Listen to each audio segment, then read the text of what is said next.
So 60% of the population is LDS, less than 2% of the people are saved and serious. So it's kind of like a mission field, but really it's just weird. Anyway, okay, so I cast you out in the name of Jesus. I don't know what that was. Do you guys know what that was? Okay, so you guys, all right. Come out of him, devil. All right, so I want to say, if you guys saw me here last year, I really, my wife and I were launching out in the ministry full time, and I asked the people here, like our little broken little family, I asked you guys for help. And there was a number of people that came over and saw me, and some of you guys donated to our ministry, and all of you guys committed to pray. And I just want to say it's been a crazy year, but I really, really, really appreciate it. And over the last year, my wife and I have been pioneering sort of like a goofy work there, and you know, there's like 50 to 70 kids that show up every week, and we feed them. And we've just launched a television show in Salt Lake City, and I put a book out and wrote a worship record, and kids are getting saved, and Mormons are getting mad, and I don't know why, 'cause it's all right. Anyway, so I just want to say thank you first off. I got asked if I could share this week. I just want to tell you a story. My father is a really good dude, so let me say this just with grace. I love my dad a lot. He does not like my faith. A couple weeks ago, I went over there to see him, and he was watching that TV show, The Voice. You guys seen this? Yeah. All right. Yeah, CeeLo Green? No? No one? Yeah. That's my cousin. I'm joking. Not really. But we were watching that show. My dad said, "Hey, Tom, you really need to quit this church garbage. It's an embarrassment." I said, "All right, I'll think about it." Yesterday, actually Wednesday night, my 10-year-old daughter, Maren, she got baptized. I got to baptize my kid. Which is awesome. It's been a battle. And so I showed up the other day, and again, I say this with respect to my father, but I walk around the corner of the backyard, and he's filling up the wading pool, and Maren is standing there, and he looks at her, and he says, "Maren, you know, when you were born, I baptized you Catholic. Your dad's only interested in this church BS because there's money in it. He doesn't even care." And I just looked at my daughter, and I was like, "Maren, we gotta go." We just got in the car, we drove away. And as I was driving back to my house, I was like telling my daughter how sorry I was, because that wasn't true, and she shouldn't have had to hear that garbage. And as I'm driving, the Lord spoke to me from Matthew 10, and he said, "A man's enemies will be the members of his own household."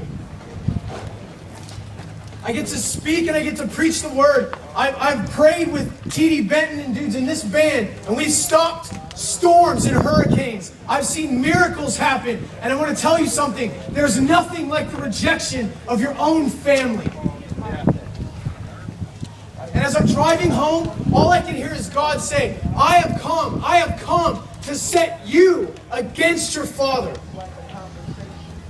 And my heart is falling apart on the inside. I don't know if you guys can understand what I'm telling you. What I'm saying is, this is not a hype game, man. Jesus Christ is real, and his word is so true that it will wreck you to the core.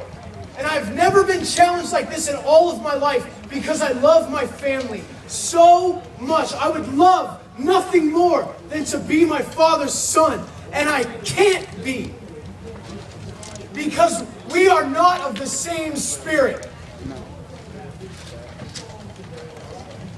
So I'm praying for this festival. I'm looking at all these dudes that I've seen before. I've seen you guys, and I know this culture, and I'm a part of it. And we're praying, and all I can see are young men and women, and you guys got straight jackets on. And that straight jacket is called the approval of man and unforgiveness. And I feel like God wants to come right now and set some people free, because I am terrified of not being a part of my own family. But I know that God has always taken better care of me than my earthly father. I don't know how many people in this crowd you've ever felt like you've just experienced the rejection of your parents. I don't know how you guys in this crowd, you never received the love you should have gotten from a father or from a mother. But I want to tell you something. Those wounds matter to God today. But I want to go a second further and say, A, Lecrae is preaching over there. I never get to see him. Dang it. Okay. 2,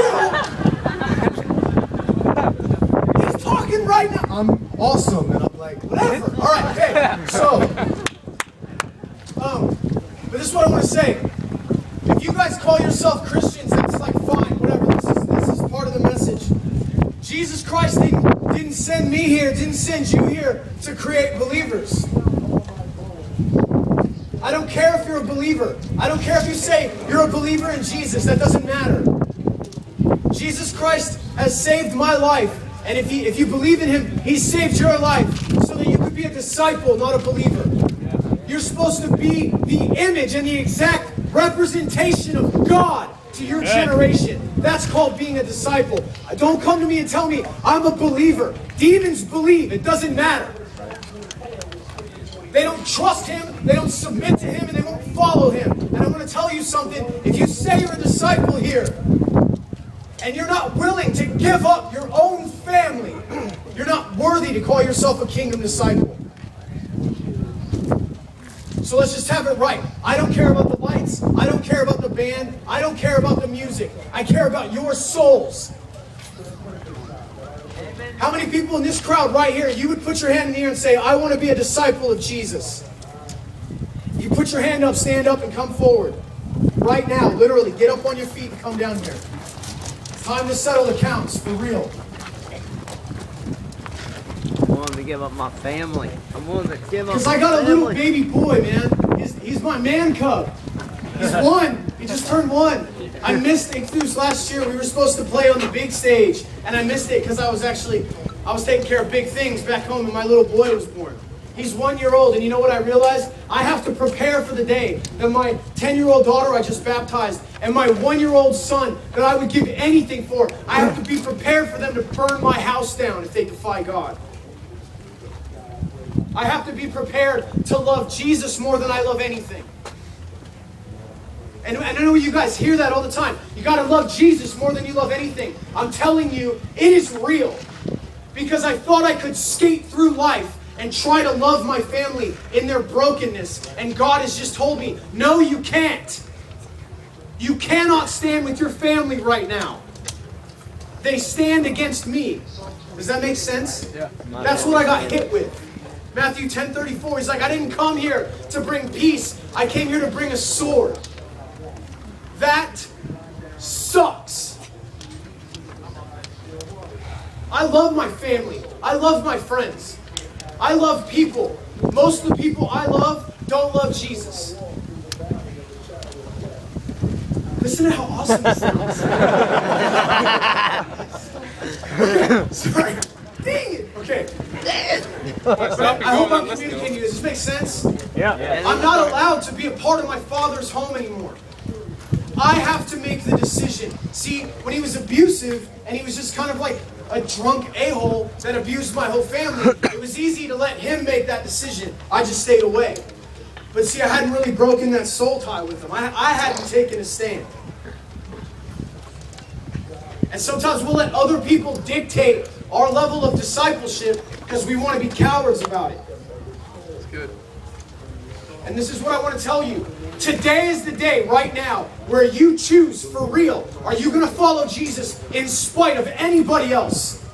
Yes. Are you really going to lay it down for real? Because I really am afraid a little bit. Because you guys will get force-fed this, and I mean this in the best way, this shallow version of discipleship, and you will go home thinking you know something about God that you don't know.